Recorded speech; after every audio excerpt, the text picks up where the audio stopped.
ஃப்ரண்ட்வுட்ஸ் நேயர்களுக்கு வணக்கம். பாஸ்ட் 2 டேஸா வந்து நம்ம சோசியல் மீடியா ஃபுல்லா எல்லாருமே சொல்லக்கூடிய ஒரு விஷயம் என்னன்னு பார்த்தீங்கன்னா, நம்ம ருத்துராஜ் வந்து ஏன் இந்தியன் டீம்ல எடுக்கல அப்படின்னு நெறைய பேர் கேட்டுட்டு இருந்தாங்க. நம்ம கமெண்டேட்டர்ஸ்லருந்து பழைய கிரிக்கெட் பிளேயர்ஸ் முதற்கொண்டு எல்லாருமே சொன்ன ஒரே விஷயம் என்னன்னு பார்த்தீங்கன்னா, செலக்டர்ஸ் ஏன் இப்படி செலக்ட் பண்றாங்க அப்படின்னு நெறைய பேர் கேட்டுட்டு இருந்தாங்க. நம்ம ஸ்ரீகாந்தா இருக்கட்டும், அப்புறம் பத்ரிநாத்தா இருக்கட்டும் எல்லாருமே அவங்கவங்க ஆதங்கத்த கொட்டி தீர்த்துட்டாங்கன்னு தான் கண்டிப்பா சொல்லணும். ஸோ நமக்கு எல்லாரும் தெரிஞ்ச விஷயம் தான். எல்லாத்த விட இன்னைக்கு பார்த்தீங்கன்னா, நம்ம கௌதம் காம்பீர் அண்ட் அகர்கர் வந்து இன்டர்வியூ குடுத்திருந்தாங்க. நம்ம இந்தியன் டீம் வந்து ஸ்ரீலங்கன் சீரிஸ்ல போய் விளையாட போகுது. ஸோ ஸ்ரீலங்கன் சீரிஸ்க்கு நம்ம இந்தியன் டீம் கிளம்புறதுக்கு முன்னாடி அவங்க வந்து பிரஸ் மீட் கான்ஃபரன்ஸ் வச்சிருந்தாங்க. ஸோ அதில வந்து உங்களுக்கு தேவையானது எல்லாத்துக்கும் தெளிவான எக்ஸ்பிளனேஷன் கொடுக்கப்படும் அப்படின்னு சொல்லியிருந்தாங்க. ஸோ ஆரம்பத்தில நம்ம நிருபர்கள் கேட்ட எல்லா கேள்விகளுக்குமே வந்து அவங்க பதில் சொல்லிட்டு இருந்தாங்க. சில கேள்விகள் வந்து நம்ம பார்த்துருக்கலாம். காம்பீர நோக்கி கேள்வி கேட்டது போக கூட நீங்க சொல்லுங்க அப்படின்னு சொல்லிட்டு அக்கரக்கர் அவர்கள கை காட்டிருவாங்க. ஸோ அப்போ கூட அவர் மொறப்பா, வெறப்பா தான் உட்காந்துருந்தாரு. ஸோ இன்னும் வந்து அவரோட ஆட்டிட்யூட் பார்த்தீங்கன்னா, கொஞ்சம் கூட குறையவே இல்ல. அவர் எப்பவுமே இப்படிதான் போறாரு அப்படின்னு சொல்லிட்டு இருந்தாரு. இருந்தாலும் அதுல அவர் சொல்லக்கூடிய சுவாரஸ்யமான விஷயம் என்னன்னு பார்த்தீங்கன்னா, இப்ப விராட் கோலி அண்ட் ரோஹித் சர்மா வந்து அவங்க வந்து நம்ம இந்தியன் டீம்ல கன்டின்யூ பண்ணுமானா, அவங்க தான் முடிவு பண்ணணும். ஸோ அவங்க வந்து அவங்க ஃபிட்னஸ வச்சு தான் அவங்க வந்து அவங்களுக்கே தெரியுன்ற மாரி அவரு சொல்லியிருந்தாரு. ஸோ என்ன பொறுத்தவரைக்கும் 2027ல அவங்க விளையாடணும்னு நான் ஆசைப்படுற மாரி தான் அவர் சொல்லியிருந்தாரு. ஸோ அதையும் தாண்டி அவங்களுக்கு அவங்க கேம் பத்தி தெரியும். ஸோ இது எல்லாத்தையும் தாண்டி அவங்க வந்து வேர்ல்டு கிளாஸ் பிளேயர்ன்றதுல எந்த ஒரு சந்தேகமும் இல்ல. ஸோ அவங்கள மாரி ஒரு பிளேயர்ஸ் வந்து நம்ம டீம் இந்தியால இருக்கிறது நமக்கு ரொம்ப சந்தோஷமான விஷயம் தான் சொல்லியிருக்காரு. இது எல்லாத்தையும் தாண்டி ஸோ நம்ம Indian team dressing room and அவருக்கும் பிளேயர்ஸ்க்கும் மத்தியில அந்த பாண்டிங் வந்து ரொம்ப ஸ்மூத்தாவும், செக்யூராவும் இருக்கிறத நான் விரும்புறேன்னு சொல்லி அவர் சொல்லியிருக்காரு. ஸோ இந்த மாரி விஷயங்கள் வந்து கேட்கும்போது நம்ம நல்லா தான் இருக்கு. இருந்தாலும் நம்ம எல்லாரும் எதிர்பார்த்த அந்த ஒரு கேள்வி வந்து பார்த்தீங்கன்னா, நார்த் இந்தியால நடந்தனால என்னமோ தெரியல. சவுத் இந்தியானா ஃபர்ஸ்ட் எடுத்தோனே நம்ம ருத்துராஜ கேட்டிருப்பாங்க. ஆனா அங்க வந்து காமனா 10ஓட 11 ஒரு கொஸ்டின் மாரி கேட்டாங்க. நீங்க அபிஷேக் சர்மா, சஞ்சு சம்சன், ருத்துவலாம் டிராப் பண்ணிட்டீங்களே ஏன்? அந்த மாரி தான் கேட்டிருந்தாங்க.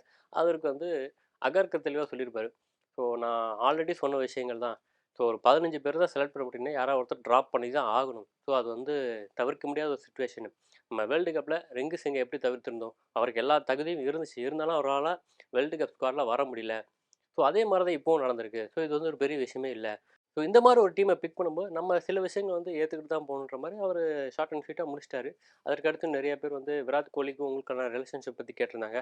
அதுக்கும் வந்து அவர் ஸ்டைல்லயே சொல்லியிருந்தாரு. ஸோ எங்க 2 பேருக்குள்ள உள்ள ரிலேஷன்ஷிப் எங்களுக்கானது. ஸோ அது வந்து எந்த விதத்திலும் டீம பாதிக்காதுன்னு சொல்லியிருக்காரு. ஸோ நாங்க 2 பேருமே இந்தியன் டீம எப்படி வழிநடத்தணும், இந்தியன் டீமுக்கு வேற எப்படி பெருமை சேர்க்கணும்னு தான் நான் யோசிப்பேன் தவிர, மத்தபடி நீங்க நினைக்கிற மாரிலாம் எதுவும் கிடையாது. ஸோ ஒரு ஐபிஎல் அப்படின்னு வர 2 டீம் ஆடும்போது, கண்டிப்பா அந்த கிளாஷ் இருக்க தான் செய்யும். ஸோ என் டீமுக்காக நானும், அவர் டீமுக்காக அவரும் கண்டிப்பா விளையாடுவாரு. ஸோ அந்த மாரி விஷயங்கள நம்ம டீம் இந்தியாவுக்குள்ள கொண்டு வர வேண்டான்ற மாரி அவரோட கருத்து இருந்துச்சு. இன்னும் சில பேர் வந்து நெறைய விஷயங்கள் சொல்லிட்டு இருக்காங்க. அவர் வந்து கோவப்பட்டு பேசினாரு. இந்த மாரிலாம் பேசிட்டாரு. அப்படி இப்படின்னு நெறைய சோசியல் மீடியா வீடியோஸ்லாம் போயிட்டுருக்கு. ஸோ நீங்க உங்களுக்கு தெரியணும்னா, நீங்க டைரக்ட்டா போய் நம்ம நியூஸ் சேனல்ல அவங்க வந்து லைவாவே பேசுற வீடியோஸ்லாம் இருக்கும். அதெல்லாம் தொரவா பார்த்தீங்கன்னா உங்களுக்கு தெரியும்னு நெனைக்கிறேன். ஸோ அவர் அந்த மாரிலாம் எதுவும் பேசல. ஆனா ஜடேஜாவ பத்தி அகர்கர் சொன்ன ஒரு விஷயம் என்னன்னு பார்த்தீங்கன்னா, அகர்கர் வந்து நாங்க வந்து டிராப் பண்ணல. ஸோ அவர் வந்து எவ்வளோ இம்பார்ட்டன்டான பிளேயர்ன்னு எங்களுக்கு எல்லாமே தெரியும். ஸோ அடுத்து வந்து நெறைய டெஸ்ட் வரப்போகுது. ஒரு 10, 11 டெஸ்ட் கிட்ட நம்ம விளையாட போறோம். ஸோ அந்த டெஸ்ட் சீரிஸ்லாம் வந்து ரொம்ப முக்கியமானதா இருக்கும் இந்தியாவுக்கு. ஸோ அத கருத்தில் கொண்டு தான் அவர் வந்து நாங்க பேக்கப் பண்ணியிருக்கோம். 2வது இப்ப இருக்கிற ஒன் டேல வந்து பார்த்தீங்கன்னா, அக்சர் பட்டேல் வந்து அவருக்கு மாற்றா இருக்காரு. ஸோ அக்சர் பட்டேல் அங்க இருக்கும்போது, அதே குவாலிட்டியோட இருக்க நம்ம ஜடேஜாவ கொண்டு வந்து, நம்ம அந்த 15 பிளேயர் ஸ்குவாட்ல வந்து இருக்கணுன்றது நம்ம வந்து யூசுவலான ஒரு விஷயம் தான். ஸோ 2 பேரும் யாரோ ஒருத்தன்றபோது, அது ஏன் அக்சர் பட்டேலா இருக்கக்கூடாது? ஸோ அவருக்கான வாய்ப்பு அது குடுக்கப்பட்டிருக்கு. மத்தபடி இவருக்கு வந்து வாய்ப்பு மறுக்கப்படுதுன்னு சொல்றது பொய் தான். ஸோ இனி வரும் போட்டிகள்ல கண்டிப்பா அவர் இருப்பாரு. 2வது இந்தியாவோட நடக்கக்கூடிய ஓடிஐ சீரிஸ்லும் அடுத்த வரை சீரிஸ்ல நீங்க அவர பார்க்கலான்ற மாரி அவர் சொல்லியிருந்தாங்க. ஸோ எல்லாத்துக்குமே வந்து ஷார்ட் அண்ட் ஸ்வீட்டா முடிச்சுட்டாங்கன்னு தான் உண்ம. ஸோ அதற்கு அடுத்தபடியா நம்ம டீம் இந்தியா கூட யார் யாரெல்லாம் நம்ம ஸ்ரீலங்கா வராங்கன்னு சொல்லி அந்த டீட்டெயிலும் சொல்லியிருந்தாங்க. ஸோ பேட்டிங் கோச்னோன்னா கண்டிப்பா வந்து நம்ம அபிஷேக் நாயர் தான் சொல்லி ஆகணும். ஸோ அவர் வந்து உண்மையிலே செலக்ட் பண்ணதுல நல்ல பிக்ன்னு தான் நான் சொல்வேன். அதற்கு அடுத்து இன்னும் சில பேர் பழைய வீடியோஸ் எல்லாம் பார்த்து சொல்லக்கூடிய விஷயம் என்னன்னு பார்த்தீங்கன்னா, ருத்துராஜ் டிராப்டு ஓகே. ஆனா ஏன் நீங்க வந்து ருத்துராஜுக்காக பொங்குற நீங்க, நம்ம நட்ராஜன் சேர்க்கல ஏன் பொங்க மாட்டேங்கிறீங்க? 2வது சிஎஸ்கேல ஒரு தமிழ்நாடு பிளேயர் கூட இல்லையே, அதையும் நீங்க சொல்ல மாட்டேன்றீங்க. நெறைய பேர் கேட்டுக்கிட்டு இருக்கீங்க. ஸோ நான் என்னோட வீடியோஸ் மட்டும் சொல்லல. காமனாவே யார் வீடியோ போட்டாலும் அது கீழ வந்து கமெண்ட் பண்றாங்க. ஸோ நம்ம ருத்துராஜ்ன்னு சொல்லும்போது, ஆல்ரெடி செலக்ட் ஆன ஸ்குவாட்ல இருந்த பிளேயரோட இவர் வந்து நல்ல ஃபார்ம்ல இருக்காரு. நல்ல ரெக்கார்ட் வச்சிருந்தாரு. ஸோ அப்படி ரெக்கார்ட் இருந்தும் இவர் ஏன் எடுக்கலன்னு சொல்லிட்டு இருக்கோமே தவிர, மத்தபடி வந்து நட்ராஜனுக்கு உள்ள வாய்ப்பு கிடைக்கலன்னு நம்ம சொல்லப் போறதே கிடையாது. அவரும் ஹார்ட் ஒர்க் பண்ணிட்டு தான் இருக்காரு. டிஎன்பிஎல்ல வந்து நல்லபடியா தான் அவர் விளையாண்டுட்டு இருக்காரு. கம்பேக் குடுத்துருக்காருன்னு கண்டிப்பா சொல்லணும். ஸோ அப்படி இருக்கும்போது கண்டிப்பாக இந்த ஐபிஎல் வச்சு அவர் இந்தியன் டீமுக்குள்ள வர்றதுக்கான அதிக வாய்ப்பு இருக்குது இப்போ நிறைய பேர் சொல்லிட்டு இருக்காங்க. ஸோ எல்லாத்துக்கும் நம்ம சிஎஸ்கே டீமில் வந்து நம்ம தமிழ்நாடு பிளேயர்ஸ் வரணும் தான் நம்ம எல்லாருமே ஆசைப்பட்டுட்டு இருக்கோம்.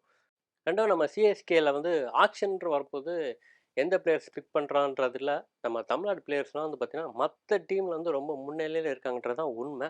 ஸோ அவ்வளோ சாதாரணம் வந்து அவங்கள விட்டு கொடுக்க மாட்டாங்க. ஸோ அதையும் நம்ம யோசிச்சு பார்க்கணும். ஸோ நம்ம தகுதி இல்லை அதனால தான் அவங்கள வந்து எடுக்கலைன்றது வந்து தவறான ஒரு விஷயம். ரெண்டாவது தோனி வந்து அவர் நார்த் இந்தியா கூட சப்போர்ட் பண்ணுவார், அவருக்கு தமிழே பிடிக்காது அப்படின்னு நிறையா பேர் சொல்லிட்டு இருக்கீங்க. ஸோ அவர் எப்பவுமே தகுதி திறமையை மட்டும் தான் பார்ப்பாரு. ஸோ ஒரு பிளேயர்கிட்ட வந்து டேலண்ட் இருக்குன்னா கண்டிப்பாக அவனை எப்படி வளர்த்துடலான்னு தான் யோசிப்பார். அந்த வகையில் நம்ம தமிழகத்தோட யங் பிளேயர்ஸ் நிறைய பேர் இந்த ஆக்ஷனில் எடுக்கணும் தான் இருக்காங்க. நம்ம வெயிட் பண்ணி தான் பார்க்கணும். அதையும் தாண்டி ஐபிஎல் விஷயம் இன்னும் நிறைய விஷயங்கள் வந்துட்டு தான் இருக்குது. ஸோ ஐபிஎல் ஓனர்ஸ் மீட்டிங் முடிஞ்ச பிறகு இன்னும் அஃபிஷியலாக இன்னும் எக்கச்சக்க இன்ஃபர்மேஷன். ரெண்டாவது முக்கியமாக அந்த ஐபிஎல் ஆக்ஷன் ரூல்ஸ்ன்றது ஒன்று வரப்போகுது. ஸோ எத்தனை டீம்ஸ் வந்து எத்தனை பிளேயர்ஸை தக்க வச்சுக்க போகிறாங்கன்றது ரொம்ப ரொம்ப முக்கியமாக எல்லாராலும் பார்க்கப்பட்டுட்டு இருக்கு.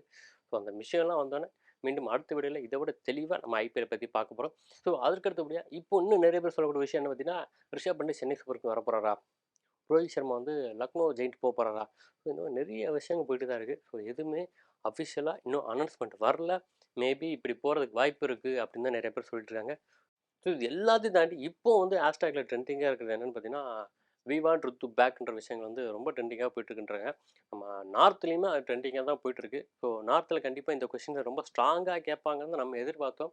ஆனால் மீடியாவில் இருக்கிறவங்க வந்து 10ஓட 11 அந்த கொஷினை கேட்டுட்டு போயிட்டாங்கன்றதா உண்மை. ஸோ அதை பற்றி நீங்கள் என்ன நினைக்கணும் கண்டிப்பாக அதையும் கமெண்ட்ஸ் மென்ஷன் பண்ணுங்கள். இதெல்லாத்தையும் தாண்டி நம்ம Tamil Nadu players and CSK player குறிப்பாக தோனி அவர்கள் வந்து நம்ம சிஎஸ்கேவுக்கும் நம்ம ஸ்டாஃப்ஸுக்கும் எந்த அளவுக்கு சப்போர்ட்டிவாக இருக்கிறது நீங்கள் நினைக்கிறோம் அதையும் கண்டிப்பாக கமெண்ட் செக்ஷன் மென்ஷன் பண்ணுங்கள். எல்லாத்தையும் தாண்டி ருத்துராஜ் வந்து பேக்கப் பண்ணாதது உண்மையில் அந்த கேள்வி வந்து எல்லாராலும் கேட்கப்பட்டுருக்கு. அதற்கான பதில் வந்து அவங்க சைட்லேருந்து வரலன்றதான் உண்மை. ஏன்னா அவங்க சொன்ன விஷயம் என்ன பார்த்தீங்கன்னா, சுப்மன் கில் வந்து 3 ஃபார்மேட்டே விளையாடக்கூடிய பிளேயர். ஸோ அதனால் வந்து அவருக்கு தான் வந்து வாய்ப்பு அதிகமாக கொடுக்கப்படும்ன்றனால 2020 அவர் வாய்ப்பு கிடைச்சிருக்கு. ஸோ அவருக்கு வாய்ப்பு கிடைக்கலன்னா கண்டிப்பாக ருத்துராஜா அந்த பிளேஸில் இருந்திருப்பார். அதை தான் வந்து அவங்க மென்ஷன் பண்ணியிருக்காங்க.